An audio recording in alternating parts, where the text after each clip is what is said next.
Baik, Assalamualaikum warahmatullahi wabarakatuh. Selamat siang semuanya. Saya kali ini akan menjelaskan tentang sistem koloid. Adapun outline pada mata kuliah kali ini, pada materi kali ini, yang pertama saya akan menjelaskan tentang pendahuluan, kemudian tentang sistem koloid itu sendiri apa, tipe sistem koloid, sifat koloid, dan penerapan sistem koloid.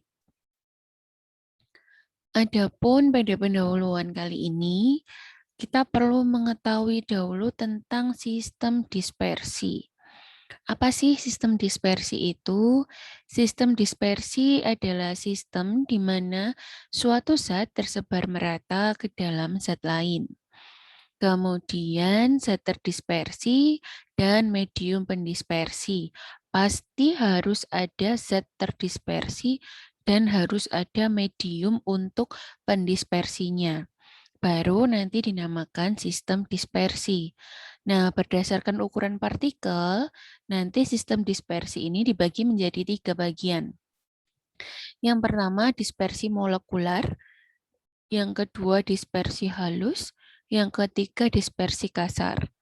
Apa itu dispersi molekular? Biasanya kita sebut dengan larutan. Sedangkan yang dispersi halus biasanya kita sebut dengan koloid dan dispersi kasar kita sebut dengan suspensi. Anda bisa melihat pada tabel di bawah ini ya, mana yang karakteristik antara larutan koloid dan suspensi. Di gambar juga bisa Anda lihat ya, kalau larutan cenderung jernih, kalau koloid muncul semacam seperti bintik-bintik ya. Lalu kalau suspensi itu nanti akan ada beberapa fase di atasnya. Nah, kita bisa melihat di sini dari tabel ini. Kalau bentuk campurannya itu homogen, berarti dia adalah larutan sejati. Sedangkan kalau sepertinya homogen, tapi padahal tidak homogen gitu ya, masih ada bintik-bintiknya, mungkin belum terlarut sempurna, itu dinamakan dengan koloid.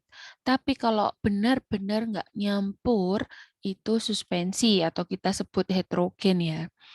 Lalu bentuk dispersinya yang seperti di awal saya jelaskan tadi, kalau dispersi molekuler itu larutan sejati, dispersi padatan itu koloid, dan dispersi padatan yang lainnya adalah suspensi. Untuk ukuran partikel bisa Anda lihat ya, akan berbeda sekali. Lalu terkait dengan fasenya, khusus untuk larutan sejati itu hanya ada satu fase karena betul-betul homogen. Sedangkan untuk koloid dan suspensi ada dua fase. Karena ternyata koloid dan suspensi ini sebetulnya memang tidak homogen ya. Kalau koloid hanya tampaknya saja, terlihat saja homogen, padahal tidak. Nah, tentang kestabilan, tentu saja bentuk larutan ini stabil. Ya, kalau koloid hampir stabil atau umumnya stabil. Tapi kalau suspensi pasti tidak stabil. Lalu penyaringannya bagaimana? Kalau larutan sejati tidak dapat disaring meski dengan penyaring ultra. Tapi kalau sistem koloid karena belum homogen ya, dia bisa disaring dengan penyaring ultra. Kalau suspensi dapat disaring dengan kertas saring biasa aja, nggak perlu pakai penyaring ultra. Ya, contohnya apa? Kalau larutan sejati, kita bisa lihat ada larutan gula. Kalau lama-lama diaduk pasti akan homogen ya. Kemudian ada larutan garam dan alkohol 70%. Tapi kalau koloid yang sepertinya terlihat tercampur, itu kita bisa lihat susu, sabun, santan, dan mentega. Sedangkan tentang suspensi itu yang benar-benar heterogen ya, itu pasir dalam air, kopi dalam air itu benar-benar heterogen dalam bentuk campurannya. Nah, sebetulnya koloid itu apa sih, Bu? Gitu ya. Istilah koloid ini berasal dari bahasa Yunani, yaitu dari bahasa kola dan oid. Kola sendiri itu berarti lem, Jadi istilah koloid ini pertama kali diperkenalkan oleh Thomas Graham di tahun 1861.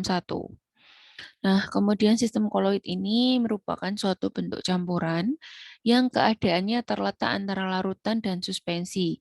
Jadi koloid ini bisa dibilang campuran kasar. Nah, koloid sendiri itu merupakan sistem dispersi yang terlihat homogen, tapi sebenarnya bersifat heterogen dan stabil. Anda perlu ingat ya terkait koloid, ini loh yang di tengah ini. Ya, terlihatnya seperti homogen, padahal tidak homogen dan dua fase. Ya. Nah, jenis-jenis koloid apa saja? Jenis-jenisnya tergantung pada fase terdispersi dan medium pendispersinya. Anda perlu ingat, kalau kita bicara sistem koloid, berarti Anda harus punya fase terdispersi dan medium pendispersi, di mana medium maupun fasenya bisa padat, cair, maupun gas. Ambil contoh satu ya, untuk fase terdispersi padat dan medium pendispersi padat, jenis atau nama koloidnya sol padat, ya solusio padat. Contohnya mutiara, kaca warna itu adalah contoh fase terdispersi padat dan medium pendispersi padat pada sistem koloid. Saya ambil contoh yang lain, contohnya fase terdispersi cair dan medium terdispersinya pendispersinya cair. Nah, nama koloidnya adalah emulsi. Contohnya apa, Bu? Susu, mayones, santan, begitu ya. Jadi, Anda bisa melihat kalau misalnya kita mau bentuk emulsi, oh, langsung Anda bisa nyantol gitu ya. Berarti fase pendispersinya, fase terdispersinya cair dan mediumnya cair, begitu ya. Em, Begitu pula dengan fase terdispersi lainnya dan medium mendispersi lainnya, Anda bisa melihat di tabel ini. Nah, jenis-jenis koloid apa saja? Ada solusio yang fase terdispersinya padat, ada emulsi yang fase terdispersinya cair, dan ada buih yang fase terdispersinya gas. Untuk solusio ada solusio padat, solusio cair, dan solusio gas. Di mana Anda bisa melihat contohnya kalau yang padat logam, gelas berwarna, dan lain-lain. Kalau yang cair bisa cat, tinta. Kalau gas bisa debu di udara, asap pembakaran. Sedangkan untuk emulsi, ini juga ada emulsi padat, emulsi cair, dan emulsi gas. Kalau emulsi padat biasanya kita sebut dengan gel, sedangkan yang emulsi gas kita biasanya sebut dengan aerosol. Apa itu gel? Misal keju, mentega, ini bisa disebut emulsi padat ya. Kemudian kalau emulsi cair lebih ke solubilitasnya lebih cair gitu ya. Contohnya krim, susu. Tapi kalau yang gas, otomatis medium pendispersinya gas. Contohnya ya seperti hairspray atau obat nyamuk yang semprot. Nah, kemudian jenis koloid yang lain yaitu buih. Ada dua yaitu buih padat dan buih cair. Di mana buih padat ini contohnya seperti batu apung, styrofoam, karet. Ini contoh koloid jenis buih. Atau buih cair ini dalam medium pendispersi cair, contohnya putih telur kalau dikocok, kemudian busa sabun ataupun krim kopi. Ya, ini contohnya buih cair. Mungkin Anda bisa melihat seperti whipped cream ya, itu juga adalah buih cair. Nah, kemudian saya akan lanjutkan dengan sifat-sifat koloid. Sifat-sifat koloid kita perlu lihat dari efek Tyndall, gerak Brown, elektroforesis, adsorpsi, koagulasi, koloid pelindung, dan dialisis. Untuk efek Tyndall adalah efek penghamburan cahaya oleh partikel koloid sehingga tampak lintasan berkas sinar tersebut. Hal ini dikarenakan adanya molekul koloid yang cukup besar. Jadi Anda bisa melihat adanya efek penghamburan ya dari adanya molekul koloid yang cukup besar. Kalau Anda bisa lihat, lintasan sinarnya ini seperti zigzag sebetulnya, tapi ternyata disorot bisa tampak lintasannya. Nah, ini contohnya percobaan pada air deterjen. Ya, dari gambar dapat dilihat bahwa berkas cahaya ini kena ke sabun dan bisa dihamburkan. Pada layar tampak hanya sedikit sinar yang diteruskan, jadi nggak sepenuhnya nggak sepenuhnya muncul ya untuk sinarnya. Kemudian kita bisa coba pada larutan. Kalau yang tadi pada deterjen, yang ini pada larutan. Nah, percobaan pada larutan tidak menunjukkan gejala efek tindal. Tampak pada gambar cair diteruskan ke layar dengan jelas tanpa berkas cahaya pada larutan. Jadi kalau Anda senterin ya, larutan ini, kalau senternya bulat ya munculnya lagi bulat langsung nembus gitu ya. Nah, ini malah tidak menunjukkan ada efek tindal. Ini contoh percobaan pada larutan dan pada koloid. Kalau pada larutan langsung diteruskan ya sinarnya. Sedangkan kalau pada koloid lebih disebar begitu ya. Nah, kemudian pada gerak Brown di sifat-sifat koloid ini. Gerak Brown ini merupakan gerak acak partikel koloid dan medium dispersinya. Gerak Brown ini terjadi kalau ada tumpukan nggak seimbang antara partikel-partikel koloid yang terdispersi dengan molekul-molekul medium pendispersinya. Gerak Brown ini sepertinya terbentuk zigzag namun tidak beraturan ya teman-teman ya. Kemudian sifat koloid yang lain adalah elektroforesis. Elektroforesis ini gerakan partikel koloid karena pengaruh muatan listrik. Jadi kalau ada muatan listrik, bukan lagi efek tindal, bukan lagi gerak Brown, tapi sudah ke elektroforesis. Nah, kenapa? Karena adanya muatan listrik ini akan membuat partikel terdispersi dalam sistem koloid ini mempunyai gaya tolak-menolak antar partikel. Nah, kalau udah tolak-menolak pasti saling berjauhan gitu ya. Kemudian elektroforesis ini juga untuk membuktikan bahwa partikel koloid bermuatan listrik dapat dilakukan dengan proses elektroforesis. Jadi contohnya yang di sini diberi sumber listrik, diberi aliran listrik, dan dibeli katup positif dan katup negatif. Begitu ya, kita akan bisa melihat bagaimana ion positif dan ion negatifnya akan bergerak. Sifat koloid selanjutnya kita pelajari adalah adsorpsi. Adsorpsi ini adalah proses melekatnya suatu zat pada permukaan padatan atau cairan. Pada adsorpsi ini ukuran partikel koloid kecil sehingga permukaannya luas dan kemampuan adsorpsinya besar. Jadi berbanding terbalik ya teman-teman. Kalau ukuran partikel koloidnya ini kecil, maka kemampuan adsorpsinya ini akan besar. Ya, bukan kalau ukuran partikelnya kecil pasti kemampuan adsorpsinya kecil, tidak. Malah kalau ukuran partikelnya kecil, si koloid ini akan menyebabkan permukaannya makin luas dan adsorpsinya makin besar. Kemudian sifat adsorpsi yaitu penyerapan terhadap partikel atau ion atau senyawa yang lain sehingga partikel koloid bermuatan. Mungkin saya akan menuliskan secara singkat supaya mudah dipahami oleh teman-teman ya. Jadi kalau ukuran partikelnya ini kecil, begitu, kecil, maka permukaannya ini akan luas. Nah, karena permukaannya luas, maka kemampuan adsorpsinya ini akan menjadi besar. Gitu ya, mungkin bisa dipahami kalau ukuran partikelnya kecil, permukaannya makin luas, maka kemampuan adsorpsinya akan semakin besar. Ini prinsip yang harus teman-teman perhatikan. Ya, kalau teman-teman sudah memperhatikan prinsip ini, maka Anda akan dengan mudah sudah mengetahui tentang sifat absorpsi.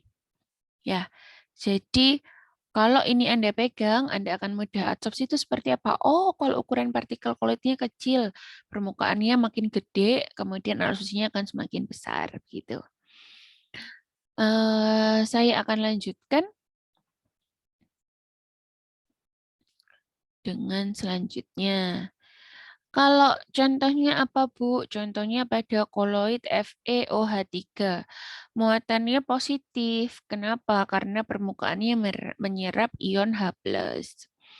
Ya. Kemudian sifat koloid selanjutnya adalah koagulasi.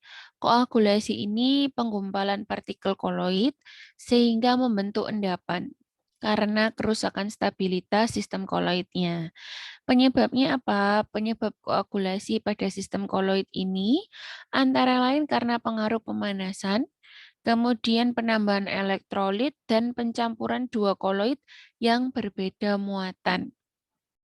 Kalau ada campuran dua koloid, terus dia beda muatan, pasti akan menyebabkan koagulasi atau menggumpal.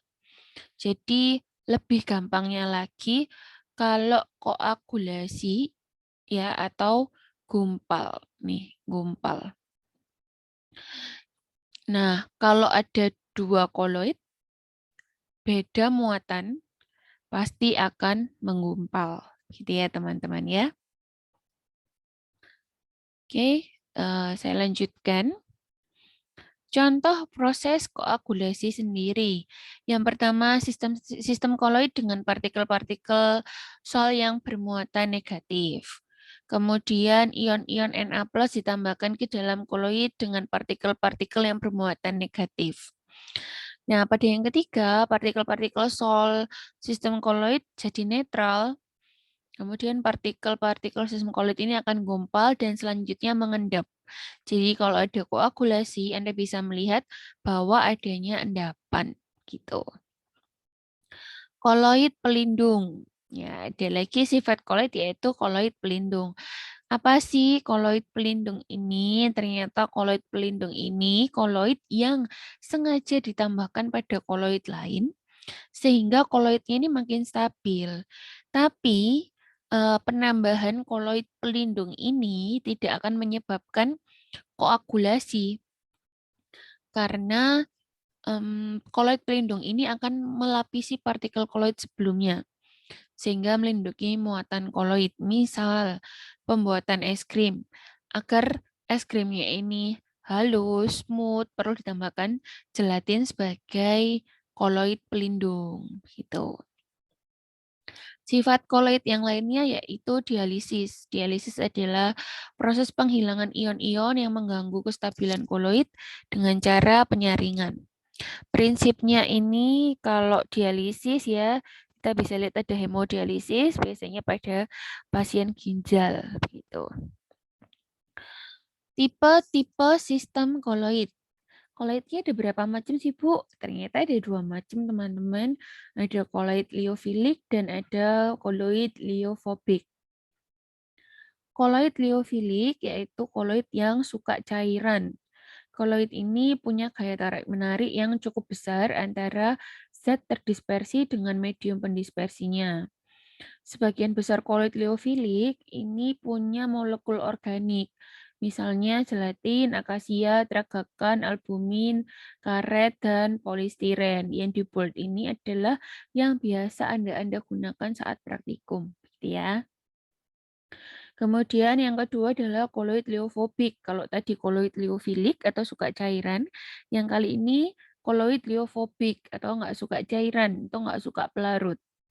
Koloid ini gaya tarik-menarik antar zat terdispersi dengan medium pendispersi nggak ada atau sangat lemah. Kemudian koloid liofobik umumnya merupakan molekul anorganik. Misalnya emas, perak, belerang, arsen sulfida, perak iodida. Nah, ada juga hydrofilik dan hydrofob gitu ya. Kalau medium pendispersi yang dipakai adalah air, maka kedua jenis koloid itu masing-masing disebut hidrofil dan hidrofob. Contohnya kalau hidrofil apa? Sabun, deterjen, agar-agar, gelatin. Kalau hidrofob contohnya susu dan mayones. Nah, penerapan sistem koloid, sifat dari absorpsi dari partikel koloid ini bisa dimanfaatkan untuk apa sih? Apa aja sih, Bu? Misalnya gitu ya. Ngapain, Bu, saya harus belajar sistem koloid? Apa kegunaannya? Ternyata, teman-teman, bisa dipakai untuk penjernihan air, misalnya air sungai. Jadi kita menambahkan tawas gitu ya. Ini akan membantu koloid AlOH3 tadi yang mengadsorpsi pengotor dalam air. Jadi nanti pengotoran ini akan terjerap, kemudian akan menggumpal dan mengendap. Jadi airnya akan jernih. Nah, penjernihan air ini, sistem koloid ini juga dipakai untuk water treatment plant atau IPA, instalasi penggunaan air, begitu ya, yang ada di industri biasanya.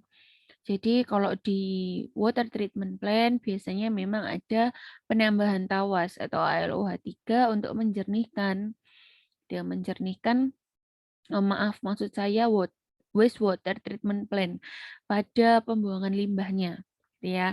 Karena kita tahu kalau misalnya limbah itu pasti kotor, bau begitu. Nah, sebelum dibuang ke lingkungan, otomatis kita harus mentreatment dulu airnya seperti apa gitu ya. Biasanya dipakai di IPAL dan wastewater treatment atau wastewater treatment ya. Nah, kalau nggak di industri, Bu, apa yang bisa kita lakukan? Ternyata dalam sehari-hari, ternyata sistem Colate ini bisa untuk menghilangkan bau badan. Contohnya produk roll-on deodoran, pakai aluminium stearat sebagai adsorbennya atau penyerapnya. Kalau deodorannya ini digosokkan ke ketiak gitu ya, maka aluminium stearat ini akan mengabsorpsi keringat yang menyebabkan bau badan. Kemudian penggunaan norit, ada aktif atau pulgit atau arang aktif yang akan menyerap berbagai racun dalam usus. Ini contoh-contoh sistem koloid ya. Thanks for your attention. Kita lanjutkan pada grup WhatsApp untuk diskusinya, teman-teman. Terima kasih.